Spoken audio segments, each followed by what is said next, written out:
পাউরুটির মধ্যে ড্যানিশ দিন আর দেখুন কত মজার একটি খাবার তৈরি হয়। আপনি অবাক হয়ে যাবেন। একটি ব্লেন্ডারের মধ্যে আমরা দুটো পাউরুটি আর কিছুটা ড্যানিশ দিয়েছি।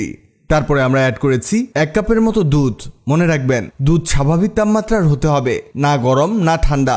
এবার আমরা দিয়ে দিব ডিম। এখানে আমরা 3টি ডিম দিচ্ছি। আপনি চাইলে ডিমের পরিমাণ কমিয়েও আনতে পারেন, মানে এখানে 2টো ডিম দিলেও চলবে, তবে 3টি ডিম দিলে সবচেয়ে ভালো হয়।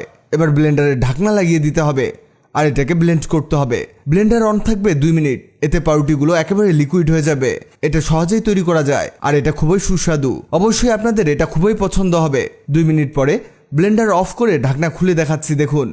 পরের স্টেপে একটি প্যানের মধ্যে 1 টেবিল চামচ চিনি নিতে হবে আর এই চিনির মধ্যে দিতে হবে 1 টেবিল চামচ পানি। এখানে এটাকে অনবরত নাড়তে থাকুন যতক্ষণ না এটা গলে শিরা হয়ে যায়। আর এই অবস্থাতে চুলার হিট মিডিয়াম রাখবেন। এটা শিরা হতে থাক, ততক্ষণে কমেন্টে জানিয়ে দিন আপনি কোথা থেকে ভিডিওটি দেখছেন, যাতে পরের ভিডিওতে আপনাকে ধন্যবাদ জানাতে পারি। আমাদের আগের ভিডিওতে কমেন্ট করেছেন হবিগঞ্জ থেকে নাজনীন, ত্রিপুরা ইন্ডিয়া থেকে জয় সেন, রাজশাহী থেকে হুমায়রা আহমেদ। আপনারা যারা কমেন্ট করেছেন আপনাদের ধন্যবাদ। এই দেখুন, আমরা এটাকে শিরা তো বানিয়েছি, সেই সাথে এটাকে হিট করে করে একেবারে লাল বানিয়ে ফেলেছি। এটা এরকম হলে এটাকে তুলে নিন আর একটি টিফিন বাটির মধ্যে এটাকে ঢেলে দিন। চমৎকার মজার খাবার তৈরি হচ্ছে।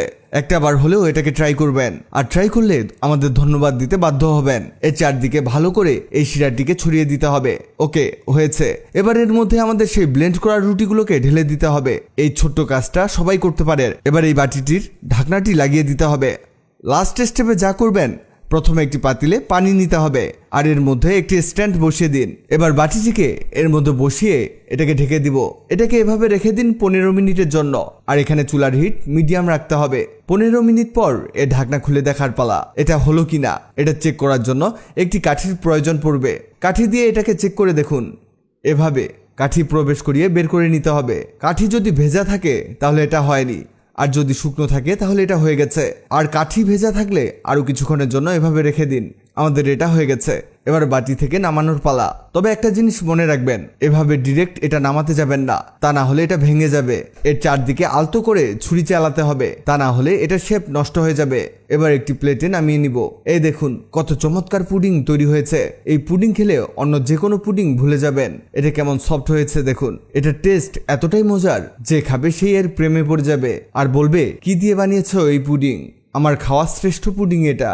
আপনি অবশ্যই এটা ট্রাই করে দেখবেন। ভালো না লাগলে পয়সা ফেরত। ভিডিওটি দ্রুত খুঁজে পেতে টাইমলাইনে শেয়ার দিয়ে রাখুন। ভিডিওটি ভালো লাগলে লাভ ইউ একদিন, খারাপ লাগলে হাহারি একদিন। এমন সব তথ্যবহুল ভিডিও পেতে ন্যাচারাল বিউটি হ্যাক্সকে লাইক ও ফলো দিয়ে রাখুন।